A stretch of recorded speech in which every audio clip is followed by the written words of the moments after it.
warbaahinta war cusub ayaa maanta booqasho ku tagtay xarunta jaaliyadda Puntland iskugu timaado ee ku taal xaafadda Groenland Oslo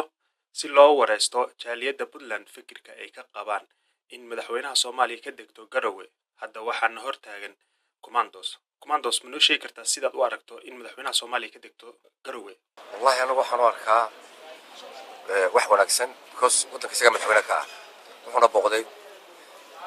deegaanadu isagu madaxweynaha ahaa booqday deegaan ka mid ah si wanaagsan oo loo soo dhaweeyay sax nabadgelyadiisana aad baa loo soo haddana waxaan hortaagan gudoomiyaha PDF Puntland Diaspora Forum oo loo yaqaano Ciro sidee u aragtaa in madaxweynaha Soomaaliya uu ka dego Garowe? والله هو أنا في عم بعيد من هنا الصومالي واحد موجود تيجي بودلاند تيجي هنا يهيد كذا هاي بعد مدة لكن بودلاند تيجي وسول وين الناس في عم بلوس لوي ومدحور الصوماليين في عنه ولوسي لوي Soomaalida walaaltinimadeeda iyo midnimadeeda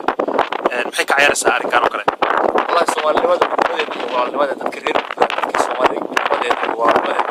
تاجنين هذا طالب الرعي إلى دور يلحلكي وحي هاي رجع تمر بضكي من بلد الصومالي شقيني كل متاجر سيد متاجر مدحونا الصومالي يرئيس الوزراء يرئيس البرلمان أرنت هذا كوي بعدين تذكرين بدنا وحكا هاي لا طبعا كده بلور عشان يجرو يقطعيتني انت marka